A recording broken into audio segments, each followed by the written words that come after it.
My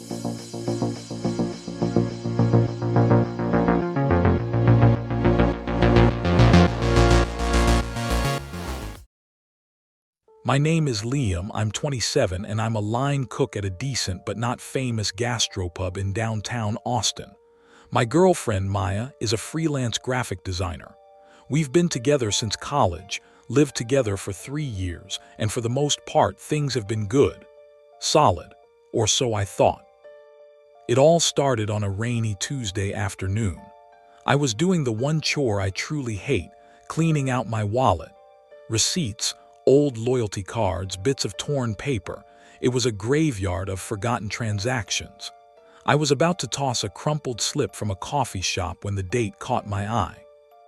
It was a receipt for 2 lattes from a place across town, dated last Thursday afternoon, the same day Maya told me she was working late at the library to meet a deadline. I sat on the edge of the bed, the thin paper feeling heavy in my hand. The receipt was from the Daily Grind, a hipster spot a solid 30-minute drive from our apartment in the opposite direction of the Central Library. The time stamp was 4:18 p.m. Maya had texted me at 3:45 that day saying she was buried in books and would grab a sandwich there before heading home. A cold, hollow feeling started in my chest. It was probably nothing, a coincidence. Maybe she met a client there, but she hadn't mentioned it, and she always mentioned client meetings, usually complaining about their last-minute changes. I tried to shake it off. I finished cleaning the wallet, but I didn't throw the receipt away. I folded it carefully and put it in the pocket of my jeans. I went about the rest of my day making dinner for us, but my mind was stuck on that little piece of paper. When Maya got home around 7, she looked tired. She dropped her bag by the door and gave me a quick kiss. "Hey, you. Sorry, that deadline was a killer." "No worries," I said, stirring the pasta sauce. "How was the library?" "Quiet, good for focusing," she said, pulling a glass from the cupboard and filling it with water. She didn't look at me. The hollow feeling in my chest expanded. It was a simple, direct question. Her answer was a simple, direct lie. "Get anything to eat?" I asked, keeping my voice casual. "Yeah, just a sad turkey sandwich from the library cafe," she said, leaning against the counter. "You know how those are." I nodded, my back to her. The lie was now a concrete thing, sitting between us in our small kitchen. I didn't know what it meant, but I knew our solid ground wasn't so solid anymore. After dinner, while she was in the shower, I did something I'd never done before. I felt a twist of guilt in my gut, but it was overpowered by a desperate need to know. I opened her laptop. She used the same password for everything, our cat's name followed by her birth year. It felt slimy, but my hands didn't stop. I checked her Google Maps timeline. She'd shown me the feature once, laughing about how it remembered a trip to the grocery store. Last Thursday, the map showed her location data at the Central Library from 1:00 p.m. to 2:30 p.m. Then there was a gap, no data, until 5:02 p.m. when her phone pinged at a cell tower near our apartment. The gap, a 2.5-hour hole where her phone was either off or in airplane mode or in a dead zone. The library had perfect service. I closed the laptop just as I heard the shower turn off. My heart was pounding. I wasn't a detective. I was a guy who cooked burgers for a living, and I was suddenly in the middle of a mystery I never wanted to be part of. That night, lying in bed beside her, the sound of her steady breathing felt like an accusation. Every rational explanation I came up with, a surprise for me, a secret project, a personal errand she was embarrassed about, shattered against the reality of her deliberate, specific lie. She wasn't at the library. She was at a coffee shop across town with someone, and she didn't want me to know. The receipt was in my wallet, a secret of my own now. I knew one thing for certain: this wasn't over. I needed to know who she was with and why she lied. Sleep was impossible. I just stared at the dark ceiling, listening to the rhythm of a life that might be falling apart. The next morning, the air in our apartment was thick with everything I wasn't saying. I made coffee, the ritual feeling automatic and empty. Maya scrolled through her phone at the kitchen island, sipping from her mug. She looked exactly the same as she always did, my Maya, with the tiny freckle by her eye and the way she tucked her hair behind her ear when she was reading. But she wasn't the same. The lie had placed a filter over everything, distorting her familiar features into something uncertain. "I'm beat," she said without looking up. "I think I'm just going to work from the couch today. My brain is fried from that project." Another project. Another excuse to be stationary, untraceable. "Yeah, you should take it easy," I heard myself say. My voice sounded normal. It was a strange, out-of-body sensation, performing normality while my mind raced. I left for my shift at the gastropub, but I didn't go straight there. I drove to the Daily Grind. It was a stupid, impulsive move, but I had to see it. The place was exactly as I'd imagined: exposed brick, rustic wood tables, the low hum of indie music. I bought a black coffee I didn't want and took a seat in the corner, my eyes scanning the room. I felt like a fraud. What was I looking for? A clue. A sign saying Maya was here with another man. It was futile. I sat for 20 minutes, the coffee cooling in my hands before I left for work. The entire shift was a blur of sizzling pans and shouted orders, my body moving on autopilot while my brain chewed on the problem. That night, after a quiet dinner where we talked about nothing important, Maya fell asleep on the couch around 9, exhausted from her deadline. I sat in the living room armchair, pretending to watch a movie, the blue light flickering over her sleeping form. This was my chance. I slid her phone from the coffee table. My heart was a drum in my ears. I knew her password, but this felt like a greater violation than the laptop. This was her personal, always on her device. I opened her messaging apps first. Texts with her mom, her sister, her friend Jess. Nothing obvious. No saved contacts with suspicious names. I checked her recent calls. All familiar numbers. Then I opened her mobile banking app. She used her thumbprint for login, but she was deep asleep. I carefully took her hand, my skin crawling with self-disgust, and pressed her thumb against the sensor. The app opened. I navigated to the transaction history. My own account was separate, but we had a joint account for rent and utilities. I scanned the recent activity: grocery store, gas station, a payment to the electric company. Then I saw it. A charge from the Daily Grind dated last Thursday for $14.32. $2 drinks. The same amount as on the receipt in my wallet. It was confirmation, but it was old news. I kept scrolling, my thumb moving slowly up the screen, and then I stopped, my breath caught in my throat. There was another charge, from the Daily Grind, dated yesterday. Yesterday she had told me she was running errands all afternoon. She'd been home by 5, carrying shopping bags from Target. I'd helped her unpack new towels. The hollow feeling in my chest turned into a sharp, cold knot. It wasn't a one-time thing. It was a pattern. She was going back there, regularly. I closed the app and put her phone back exactly where I found it. I looked at her, asleep and peaceful, and I felt a surge of anger so pure it startled me. This wasn't a mistake. This was a routine. She was leading a double life, and it was funded by our joint account, the one we used to build our shared future. I needed more than bank statements and maps. I needed to see it. I needed to know who he was. The next day was my day off. I told Maya I was going to help a buddy with a car repair all day. I parked my beat-up Honda block down from our apartment building at 1:00 p.m. and waited. At 1:45 she came out, got into her car, and pulled into traffic. I followed, keeping a car or two between us, my hands slick on the wheel. She didn't drive toward the library. She didn't go to Target. She drove across town, and 25 minutes later, she signaled and turned into the parking lot of the Daily Grind. My stomach dropped. I drove past and parked further down the street, my heart hammering. I could see the entrance through my rearview mirror. I waited. 5 minutes. 10. Then a man approached the door. He was tall, wearing a dark jacket, and he walked with an easy confidence. He didn't go in. He checked his phone, then looked around as if waiting for someone. A moment later, Maya came out of the coffee shop. She smiled, a wide, genuine smile I hadn't seen in weeks, and walked up to him. He leaned down and kissed her. It wasn't a friendly peck. It was a slow, intimate kiss right there on the sidewalk. I watched frozen as he wrapped his arm around her and they started walking down the street together, away from the coffee shop, toward a small boutique hotel on the corner. They disappeared inside. I sat in my car, the engine off, the sounds of the city suddenly muffled and distant. The mystery was solved. The secret was a person, a man with a dark jacket and a confident walk.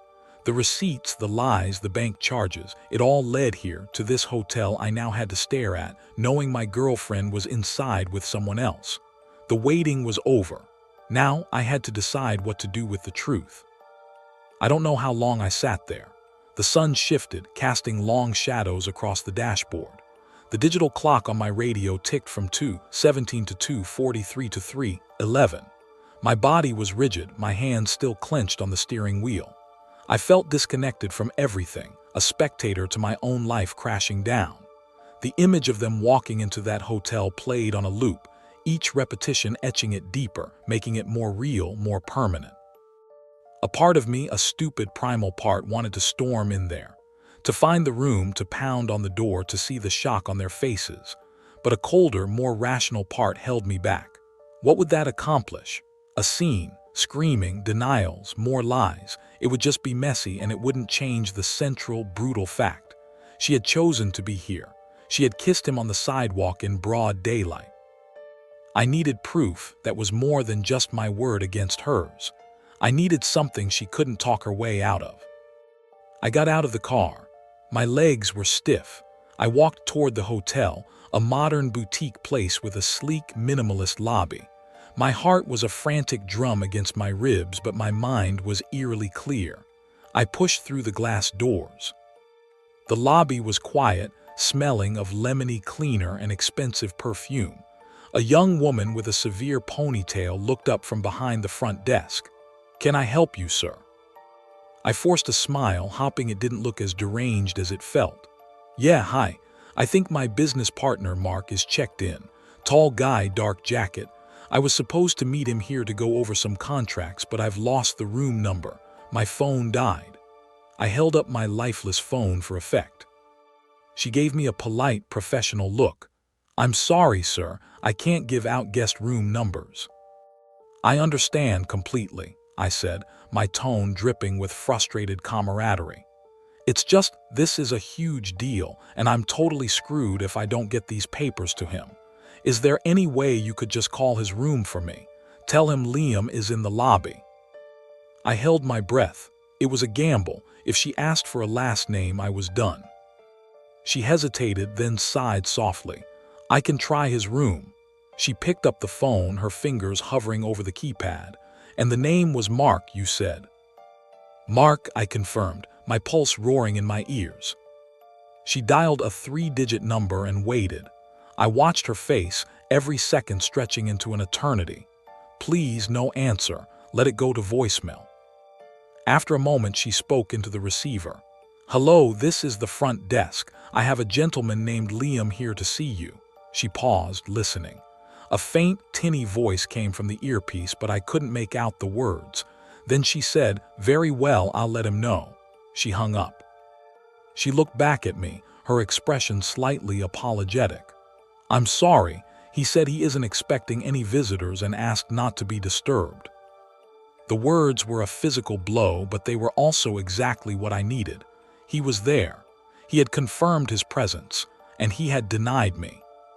"Unbelievable," I said, letting genuine anger seep into my voice. "Okay, fine.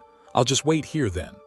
I turned and sat heavily in a sleek, uncomfortable lobby chair, pulling out my dead phone and pretending to look for a charger. The clerk gave me a wary look but didn't protest.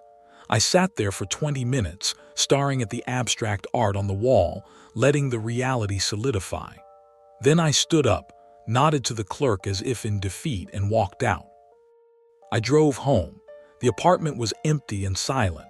I went straight to my bedside table, opened the drawer, and took out the small, locked metal box where I kept my passport, social security card, and a little emergency cash.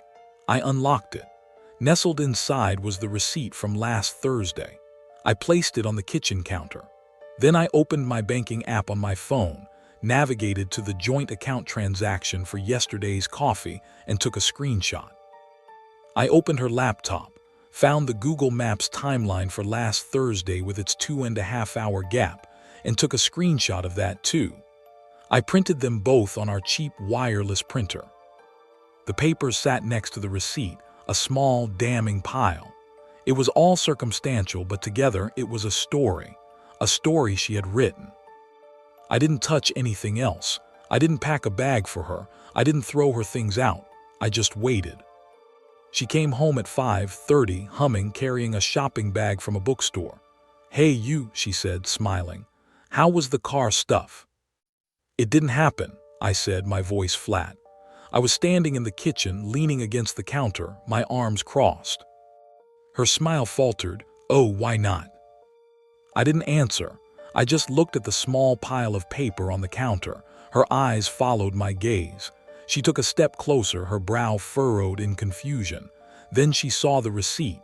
Her face went pale. She picked up the printed screenshots. Her hand started to shake. "Liam," she whispered, her voice cracking, "I can explain." "Go ahead," I said, my tone utterly devoid of emotion. "Explain the hotel. Explain the kiss. Explain why you've been lying to me for weeks." The color drained completely from her face. The shopping bag slipped from her hand and hit the floor with a soft thud. She looked from the papers to my face, and she saw that I knew, not just suspected, knew. All the explanations, all the lies she had ready died in her throat. She just stood there, silent and exposed. The confrontation was over before it began. There was nothing left to say. The silence in the kitchen was absolute. Maya stood frozen, the printed screenshots trembling in her hand. The confident woman who had walked in minutes ago was gone, replaced by someone who looked small and terrified. She opened her mouth, but no sound came out. "Who is he?" I asked. My voice was calm, which seemed to unnerve her more than shouting would have. His name is Ben," she said, the words a choked whisper. She dropped the papers back onto the counter as if they'd burned her. "How long?" She wrapped her arms around herself, a defensive gesture I'd seen 1,000 times when she was cold or stressed. It looked different now. It looked like she was holding herself together. "A few months." Months, the word landed like a physical weight. This wasn't a mistake, it was a campaign. Why? The question was stupid, but it was the only one that mattered. She finally looked at me, her eyes swimming with tears. "I don't know, Liam, it just happened. We met on a project. He listens. He makes me feel." She trailed off, but she didn't need to finish. "He makes me feel seen. He makes me feel exciting." The unspoken words filled the room. They were the classic lines of every cheating story, and hearing them from her made me feel nauseous. "So you've been lying to me for months. You've been taking money from our account to pay for your dates. You kissed him on a public street and went to a hotel in the middle of the day." I listed the facts without inflection. "Do you love him?" She flinched. I don't know." "Do you love me?" This time my voice cracked. The tears started falling in earnest.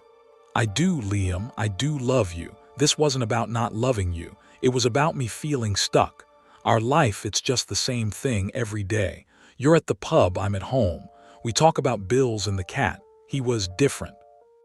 I almost laughed. She was blaming our life, our boring, stable, built-together life. "So your solution to feeling stuck was to lie and cheat, not to talk to me?" "I try to talk to you," she shot back, a flash of the old Maya surfacing through the tears. "I've been trying to talk to you for a year. You're always tired or stressed about work or just not there. You stopped listening. You stopped seeing me." The accusation hit a nerve I didn't want to admit existed. Had I been so focused on just getting through the days, on paying the rent, that I'd let us drift into roommates? Maybe. But it was a reason, not an excuse. There was no excuse for this. "You should have ended it with me first," I said, my voice low and final. "I know," she sobbed. "I'm so sorry, I'm so sorry." The apologies meant nothing. They were just sounds. I looked around our kitchen, at the dishes in the sink we'd bought together, at the photo of us on the fridge from a trip to the coast. It all looked like a museum exhibit of a life that was already over. "You need to leave," I said. She looked up startled. "What? Liam, please, can we just talk about this?"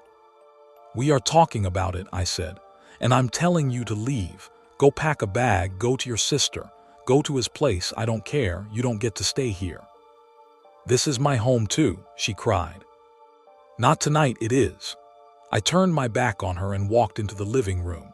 I sat on the couch, picked up the TV remote and turned it on. Some game show was playing, the audience cheering mindlessly. I didn't see any of it. I just stared at the screen, my entire body numb. I heard her stand in the kitchen for another minute, crying. Then I heard her footsteps go down the hall to our bedroom. The sound of drawers opening and closing, the zipper of a suitcase. It took her 20 minutes. She came back into the living room, wheeling her small suitcase, her eyes red and puffy. "Liam," she said from the doorway. I didn't look away from the TV. "I'll box up the rest of your stuff. You can come get it when I'm at work." She stood there for another long moment, waiting for me to look at her to say something else. I didn't.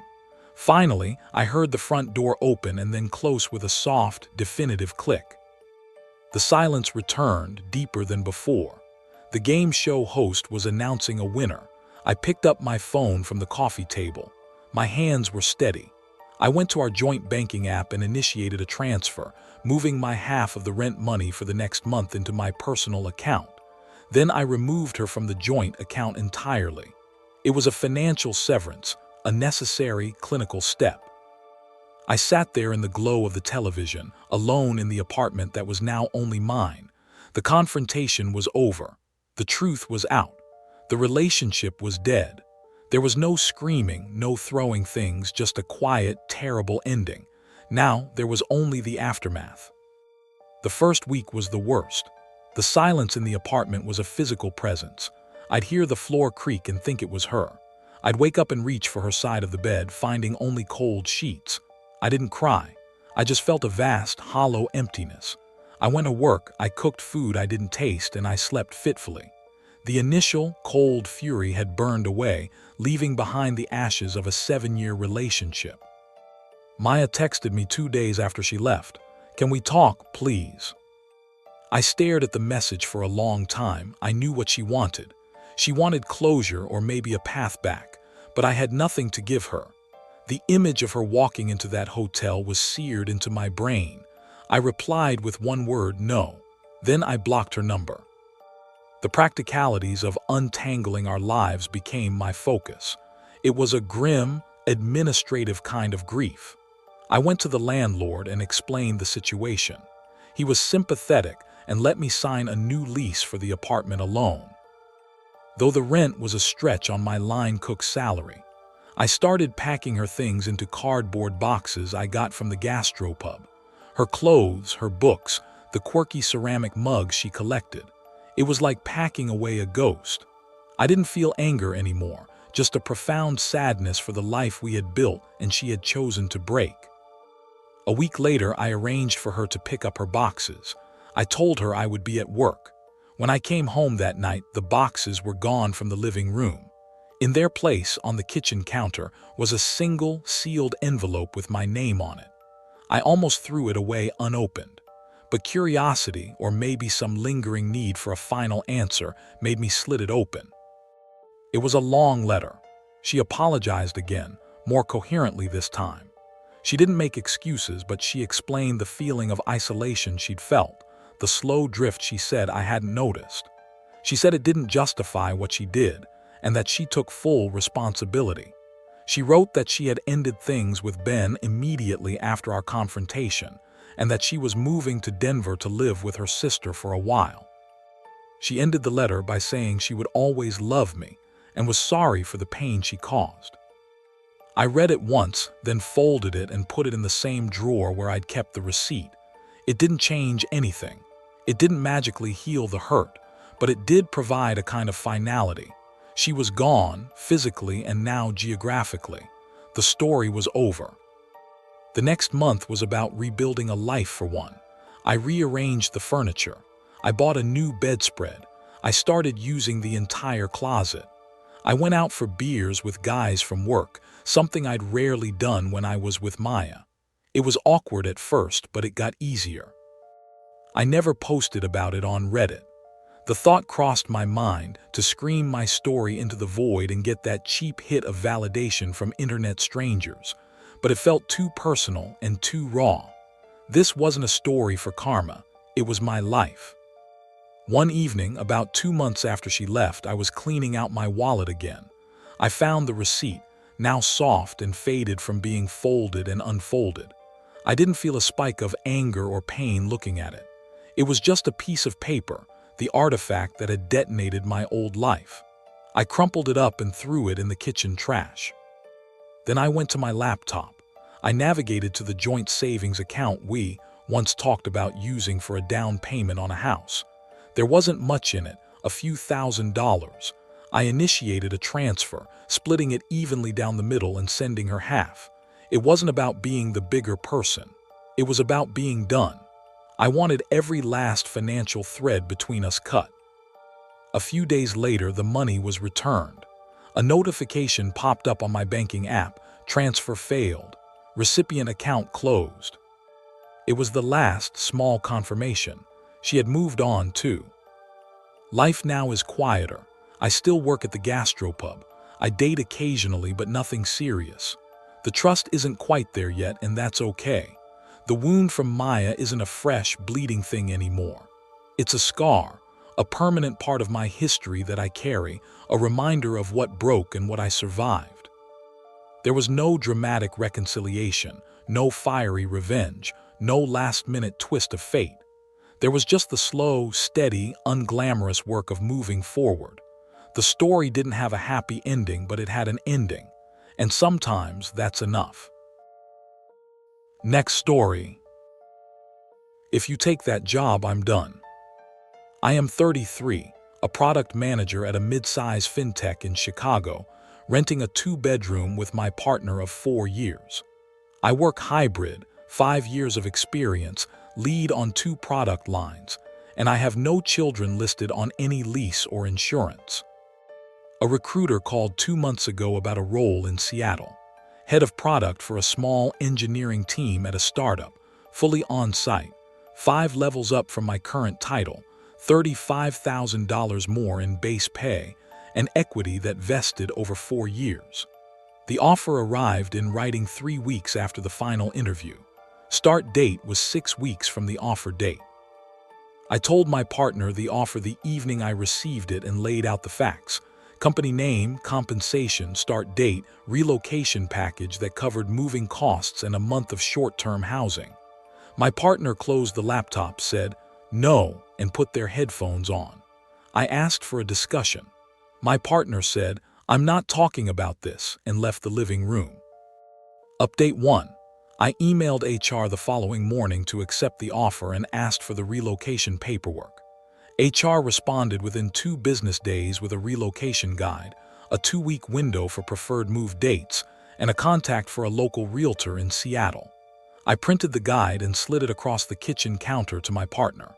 My partner took it, skimmed 1 page, and placed it face down on the table without speaking. I gave 2 weeks' notice at my current job after accepting the offer. I scheduled a meeting with my manager, handed in my resignation letter, and documented project handoffs to 3 colleagues. The manager asked about my timeline for exit and whether I would support the transition remotely after leaving. I committed to completing 2 deliverables and onboarding a replacement over the next 4 weeks. I booked a moving company for a date 2 days before the start date in Seattle. My partner did not attend any of the logistics meetings. I set appointments with the realtor for virtual tour, chose an apartment in the building the recruiter recommended, and signed the new lease while still on my last week in Chicago. I paid a security deposit using the relocation advance the company provided.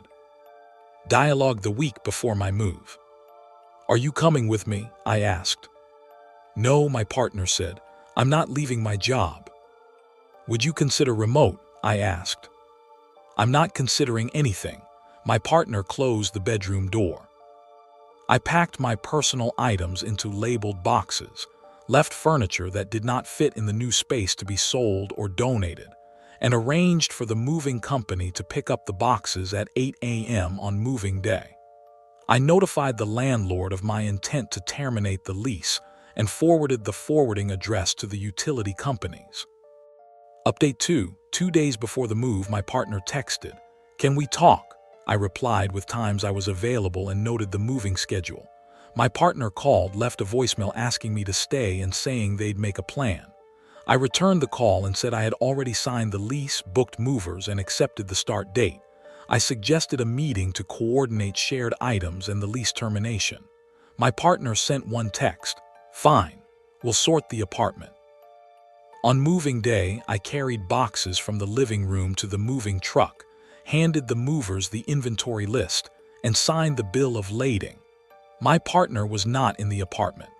I locked the door after loading the last box, left a note with the forwarding address on the kitchen counter, and drove to the airport.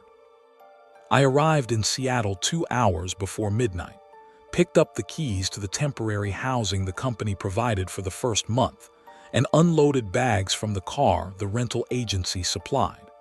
I set up utilities on an account under my name, updated my address for payroll and benefits, and registered for the company's new hire orientation scheduled for 2 days later. Update 3. On day 3 in Seattle, my partner called twice and sent a message. "We should talk. I want a chance." I replied with available dates and the phone number of the apartment I had leased. My partner asked if I could defer the start date. I forwarded the signed offer and start date confirmation from HR and wrote, "Start date is firm per my offer." My partner read the message and called once, left no voicemail. At orientation, I completed HR paperwork, enrolled in health insurance, and met my manager and 5 new teammates. The manager showed the office layout, assigned a mentor, and set expectations for the first 90 days. Ship a feature roadmap, close a partnership with an integration partner, and run 2 sprints. I put the sprint schedule on my calendar and scheduled a one-on-one with the mentor for the first Monday. People at work reacted to the relocation as planned. The recruiter sent a welcome thread in the company Slack. The hiring manager introduced me in the product channel, and 2 teammates messaged to set up syncs. My parents called to confirm the new address and asked if I had settled the utilities. I emailed them the lease and the move-in photos. My partner's first physical attempt to reconnect was an unannounced message sent through a mutual friend's Instagram account asking whether I would be returning to Chicago. I responded with the exact start date and a note that the lease was signed. The mutual friend texted back that my partner was surprised and wanted to discuss logistics for the apartment. I forwarded the mutual friend's message to my partner and requested a plan for shared property and deposit refunds. I closed accounts that were joint where required and arranged to transfer the remaining balance of shared expenses to my partner's account per the spreadsheet I had prepared. I sent a copy of the spreadsheet and receipts for shared purchases via email and asked for confirmation of transfers. The day before my first day at work, I moved the last box from the temporary housing into the new apartment, assembled the bed, and set up my home office. I placed a list of the items I left behind in Chicago in a Dropbox folder and shared it with my partner. I double-checked my start time, confirmed the commute route, and packed the laptop the company had shipped. I locked the front door and left the key on the kitchen counter before heading to the bus stop for orientation the next morning. Update 4. I arrived at the office on my first day, swiped my badge, and sat at the desk the manager assigned near the product team. The mentor introduced herself. We reviewed the 90-day objectives, and I joined the kickoff meeting for sprint planning at 10 a.m. My calendar filled with onboarding sessions, code-based walkthroughs, and back-to-back syncs for the first 2 weeks. Update 5. At 11:15 a.m., my phone showed a missed call from my partner and 3 unread texts. "We need to talk, please answer, and where are you?" I returned the call during lunch, held it in the conference room, and my partner asked if I would come back to Chicago. "I can't," I said. "My start date is tomorrow and the lease is signed." "Can you at least delay?" my partner asked. "No," I said. I accepted the offer and set the start date with HR. That afternoon, I emailed HR a request to route future correspondence about shared benefits and taxes to my new address, and I CC'd payroll. HR replied confirming my request and attaching instructions to update dependent information if needed. I forwarded the HR confirmation to my partner with the note, "This is the address HR will use." Update 6. The day after orientation, my partner flew to Seattle and sent a photo of baggage in the arrival hall. I texted, "What's your plan?" My partner replied with an address and said they were nearby. I called, asked for a time to meet, and suggested a public place to discuss the apartment and shared items. "Not at night," my partner replied. "Meet me at the coffee shop at noon." I confirmed noon and blocked an hour in my calendar. At noon, we met at the coffee shop by the office. My partner brought a small duffel and a printed list of items they wanted returned. I handed over the spreadsheet with expenses and the list of items in the Dropbox folder. "We can split the security deposit," I said. "Send me the receipts for anything you want reimbursed." My partner asked about the lease and whether I would rescind it. "I signed it," I said. "The company paid the deposit. You can file with the landlord for your portion of the refund." My partner read the lease terms, marked a line, and said they would contact the landlord. Update 7. The landlord emailed 2 days later confirming my lease termination notice and requesting forwarding for deposit correspondence. I replied with the forwarding address and asked for the deposit disposition to be sent to both our emails. The landlord confirmed and added that final inspection would occur after we returned the keys. I scheduled a video walkthrough with the landlord for the following week and shared the meeting invite with my partner. At work, I shipped the first draft of the roadmap 2 weeks in and ran the first sprint review. A teammate asked if I needed time off for personal matters. I replied that I was available and planned to be in the office full-time. My manager asked if relocation logistics were settled. I briefed them on the lease, temporary housing, and the landlord walkthrough. Update 8. My partner sent a message asking to split remaining furniture sales proceeds and to sign a mutual release form. I drafted a simple agreement listing items, sale prices, and the transfer amounts, attached photos of each item, and emailed it with payment instructions. My partner signed, wired the agreed amount to my account, and sent a confirmation receipt. 2 months after my move, I received notification from the landlord. The security deposit would be returned in full to my partner's account after the inspection. I forwarded the landlord's confirmation to my partner and asked them to confirm receipt once processed. My partner replied, "Received," and added one sentence, "We should keep the paperwork for taxes." I saved the correspondence and receipts in a folder labeled Chicago Split Items. Update 9. My partner contacted a mutual friend asking if I would consider couples counseling and whether I would discuss a relocation compromise. The mutual friend relayed the message. I replied with the facts: start date, signed offer, and completed move. The mutual friend offered to mediate. I provided the spreadsheet, lease copy, and landlord correspondence and asked them to pass those documents along. At work, I completed the integration partnership deliverable by the end of month 3 and presented metrics in the team meeting. The company added my name to the stock plan and scheduled the first vesting notice.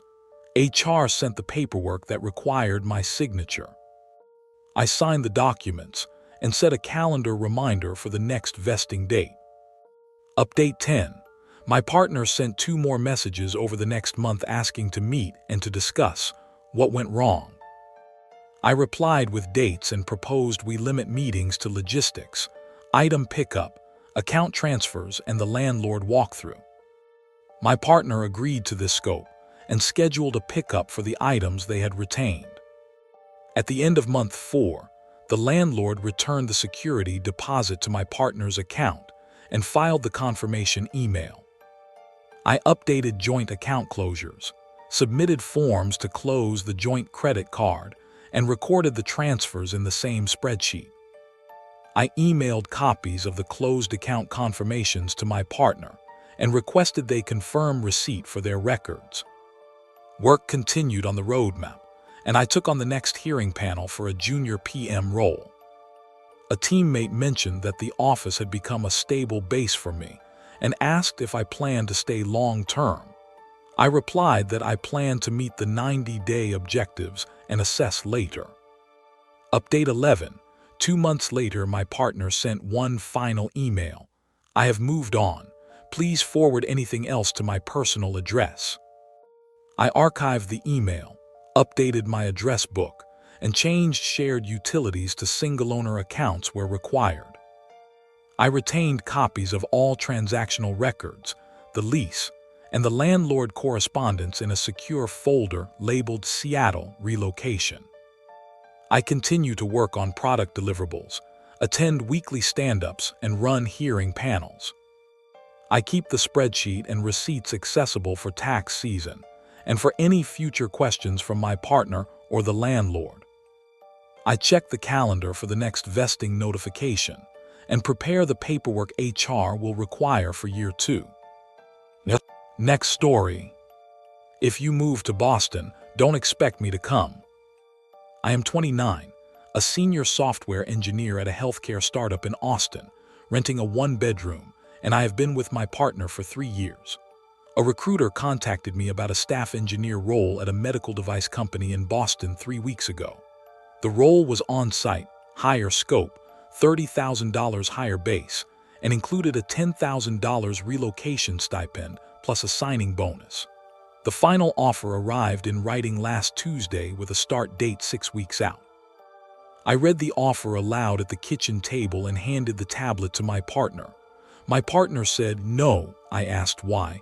My partner said, "I'm not moving." I asked for a discussion. My partner said, "There is nothing to discuss," and put the tablet down. Update 1. I accepted the offer the next morning and emailed HR to start relocation. HR replied with a relocation checklist, a list of recommended moving companies, and temporary housing options for the first month. I printed the checklist and left it on the counter. I met with my manager and submitted a 2-week notice. I documented code ownership, created a handoff plan in Confluence, and scheduled 3 knowledge transfer sessions with teammates. The manager asked if I would be available for follow-up questions after departure. I agreed to be available for 2 weeks post-exit by email. I contacted the preferred moving company from the HR list, booked a move date for 5 days before my start, and arranged for storage for items I wasn't taking. I set an appointment with the company's relocation coordinator to review reimbursement procedures and got the link to upload moving receipts. Dialogue the week after acceptance. "Will you come with me?" I asked. "No," my partner said. "I have a job here." "Will you try remote?" I asked. "No," my partner said. "That's not an option." I scheduled virtual apartment tour in Boston, selected a 1-bedroom near the office, and signed the lease online that afternoon. I used the relocation advance to pay the security deposit. I updated my payroll address with the new company and enrolled in benefits for the Boston office. Update 2. 2 days later, my partner texted, "We need to talk tonight." I replied with an available time and noted my upcoming moving tasks. The conversation was 10 minutes long and limited to logistics. My partner reiterated, "I'm not moving," and ended the call with, "Figure out what you want to do."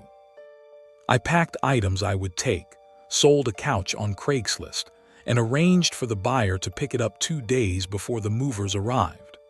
I canceled recurring deliveries tied to my Austin address and forwarded mail through the post office online. I gave my parents the new address and asked them to hold a spare key in case of emergency.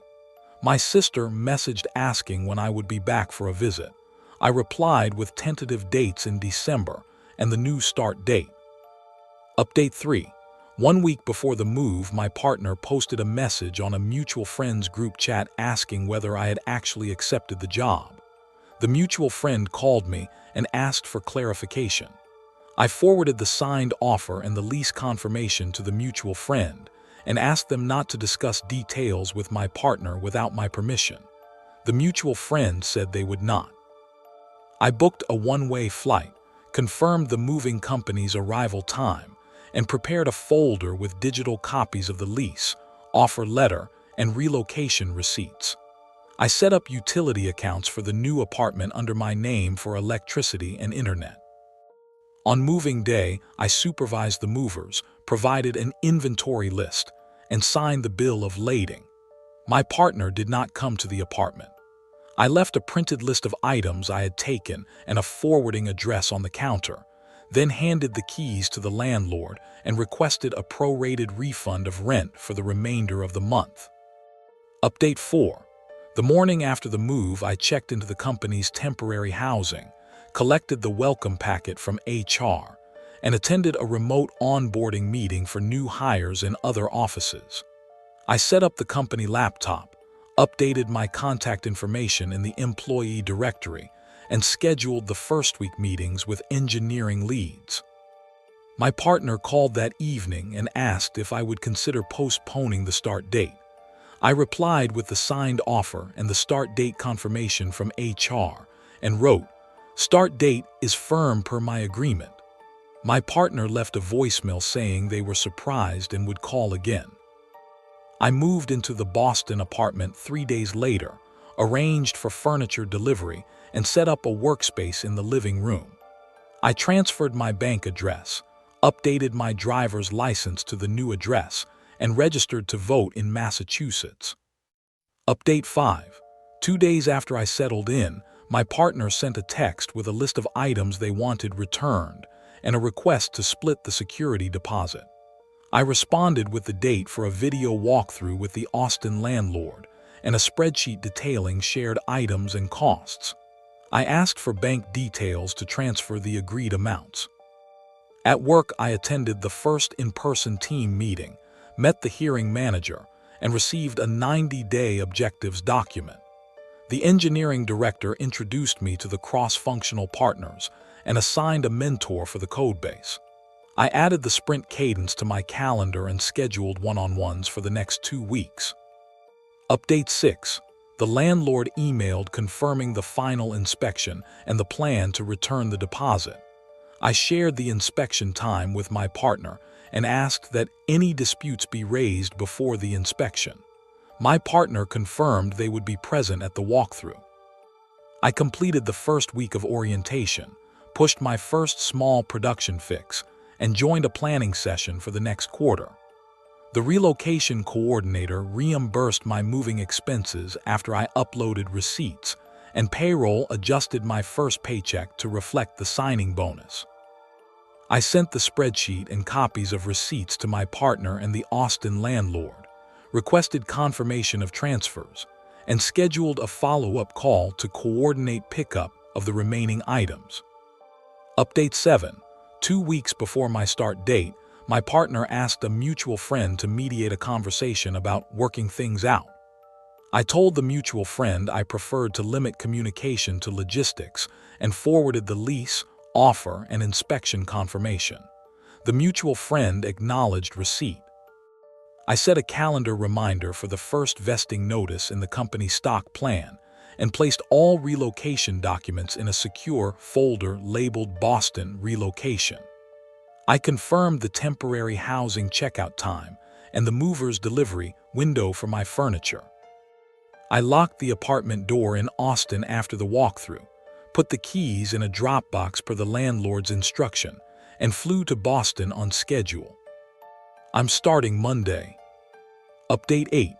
I arrived at the Boston office on my first day, swiped in, and sat at the desk the manager assigned. The mentor introduced herself. We reviewed the 90-day objectives, and I joined the engineering stand-up at 9:30 a.m. My calendar filled with onboarding sessions, design reviews, and sprint planning for the first 2 weeks. Update 9. That afternoon my phone showed 3 missed calls from my partner and 4 unread texts. "We need to talk. Are you here? Please answer." I returned the call from a conference room between meetings. My partner asked if I would consider delaying the start date. "I can't," I said. "Start date is in the offer." My partner said they would fly to Boston to talk in person. I asked for a time and suggested a public place. My partner agreed to meet the next day at noon. Update 10. At noon we met at a coffee shop near the office. My partner brought a printed list of items they wanted returned and a phone showing messages from the landlord. I handed over the spreadsheet with shared expenses, copies of receipts, and the lease confirmation. "We can split the deposit and sales proceeds," I said. "Send wiring details and I'll transfer my portion." My partner asked if I would rescind the lease. "I signed it," I said. "The company paid the deposit. The lease is under my name." My partner flagged a clause in the lease and said they would contact the landlord. I noted the clause number and suggested they include my name in the communication. Update 11. The landlord completed the final inspection the following week and emailed a line item report. I reviewed the report, compared it to the move-out photos, and forwarded the items I disputed with timestamps and photos. The landlord replied that the deposit would be returned after processing and instructed both tenants to confirm bank details. I emailed my partner the landlord message and requested the bank info for the split. At work I ran the first sprint planning session and assigned tickets to the team. A product manager asked for a deployment timeline. I provided milestones and blocked time for the integration work. HR sent the stock plan documentation and the vesting schedule. I signed the acknowledgement and set calendar reminders for vesting dates. Update 12. My partner emailed wiring details and assigned mutual release for shared items. I verified the account number, wired the agreed amount for the furniture sale proceeds, and attached the bank receipt to the release. My partner confirmed receipt of the wire the same day and returned the signed release by email. Update 13. 2 months in, payroll processed my first Boston paycheck with the signing bonus included and taxes adjusted. The company scheduled a benefits review and added me to the medical device group's Slack channels. I completed 2 code reviews and led the first cross-functional demo. Update 14. The landlord notified both of us that the security deposit refund had been issued and would post to our accounts within 5 business days. I monitored my bank and confirmed the refund was credited to my partner's account per the landlord's instruction.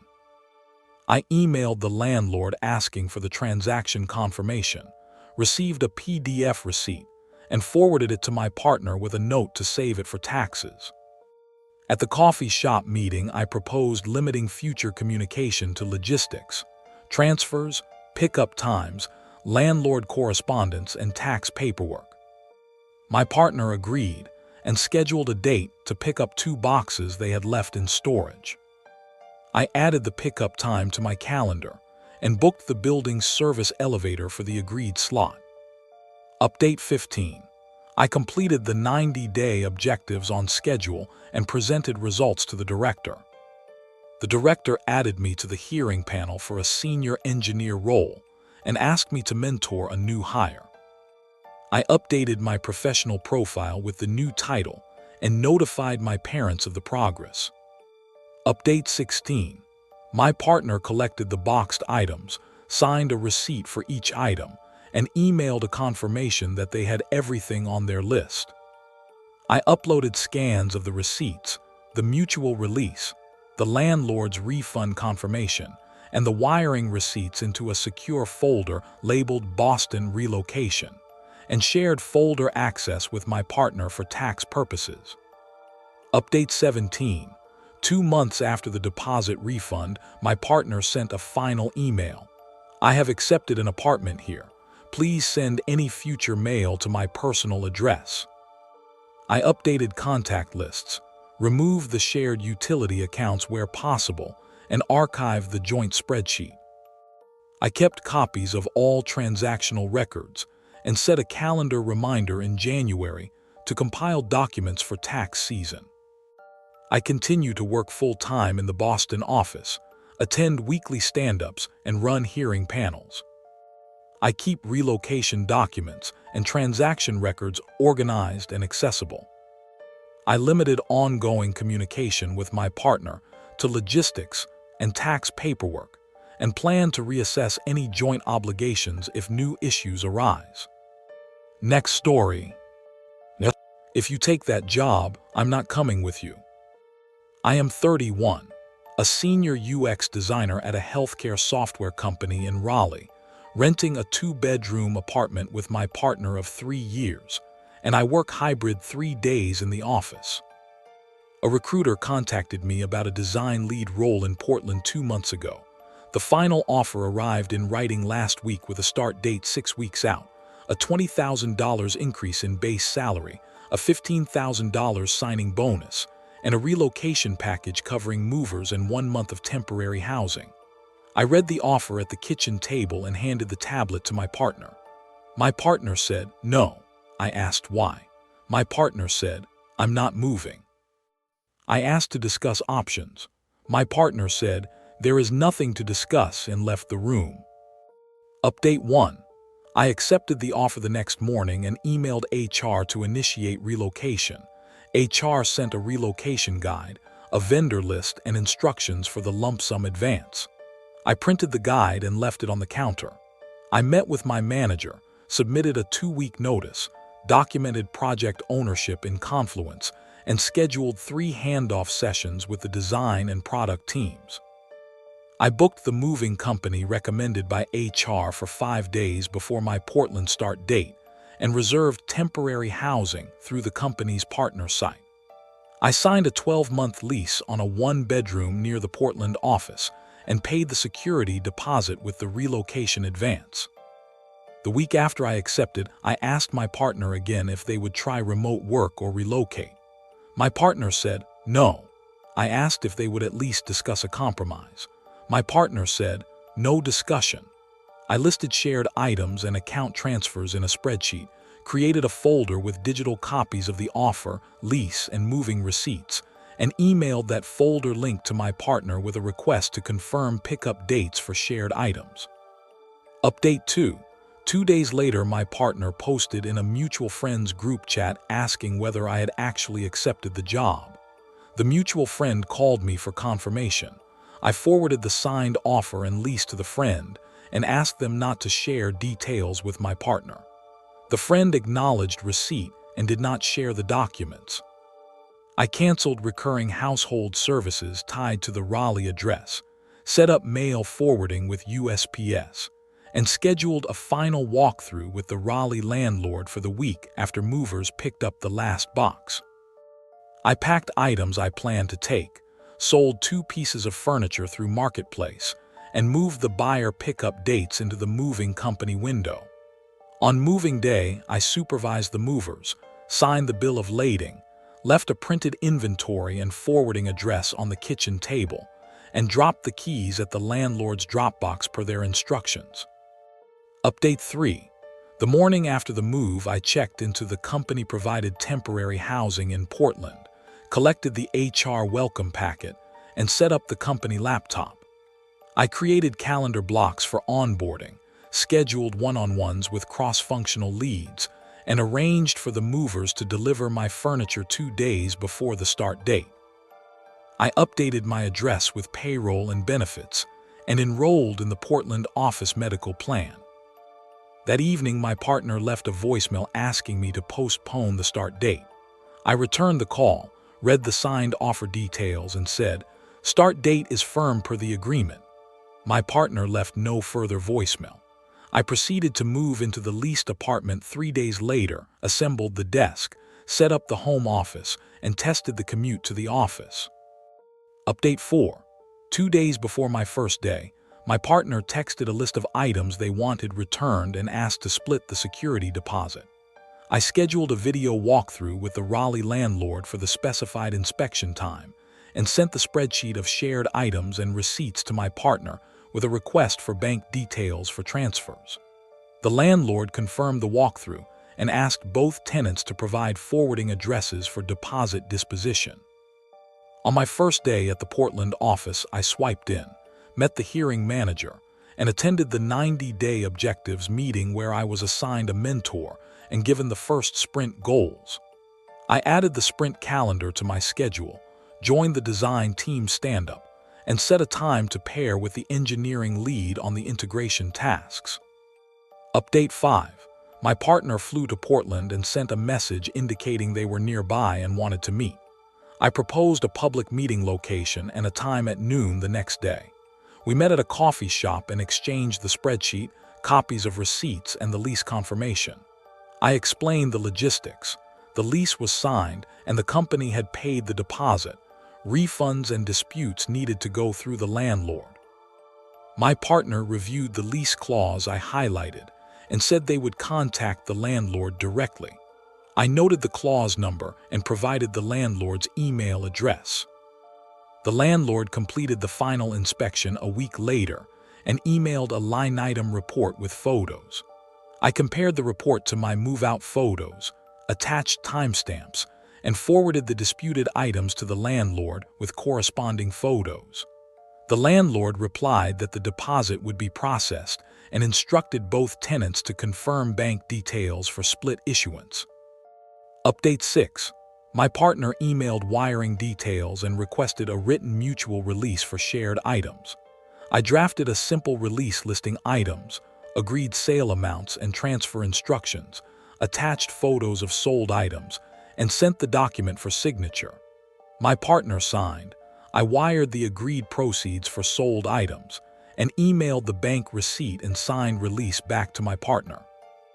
At work, I ran the first sprint review at the end of month 1, presented design deliverables, and received updates that the signing bonus and relocation reimbursements had posted to payroll. HR added me to the company's equity plan and sent vesting schedule documents. I signed the acknowledgments and set calendar reminders for vesting dates. Update 7. 2 months after my move, the landlord confirmed the security deposit refund had been issued and would post to my partner's account per their election. I forwarded the landlord's transaction PDF to my partner and asked them to confirm receipt. My partner replied with a one-line confirmation and requested we keep all receipts for tax documentation. I uploaded the deposit receipt, sale receipts, the mutual release, and lease documents into a secure folder labeled Portland Relocation, and shared access with my partner for tax purposes. After the deposit and transfers cleared, I closed joint utility accounts where possible, updated the shared spreadsheet to reflect final balances, and archived copies of all transaction confirmations. My manager asked whether I planned to stay in Portland long-term. I replied that I would meet the 90-day objectives and reassess. My partner sent 2 more messages asking to meet about what happened. I replied with available dates limited to logistics pickup, signed releases, and tax document exchanges. My partner agreed to those limits and scheduled a storage pickup. Update 8. The storage pickup occurred on a scheduled Saturday. My partner collected the remaining boxes, signed a receipt for each item, and emailed confirmation that they had everything listed. I uploaded scans of the signed receipts to the shared folder and set a calendar reminder to compile all relocation and transaction documents for tax season in January. I continue to work full-time in the Portland office, attend weekly stand-ups, and participate in hearing panels. I keep all relocation paperwork and financial records organized in the shared folder and restrict ongoing communication with my partner to logistics and tax paperwork. Any further joint obligations will be handled through documented transactions and landlord correspondence. Comment 1. Thanks for the detailed timeline and receipts list. That level of documentation is exactly what I would do for a cross-state move when there are shared assets. Quick question. Did you consult a CPA about the signing bonus and relocation reimbursements for tax reporting? Comment 2. Seems like you moved fast and left a lot of unresolved relationship stuff. Logistically, it makes sense, but did you try mediation earlier instead of just limiting communication to logistics? Comment 3. Useful checklist. 1. Lease copy. 2. Move receipts. 3. Photos with timestamps. 4. Sign mutual release. 5. Landlord transaction PDF. If you haven't already, scan everything into one PDF per category for taxes and future reference.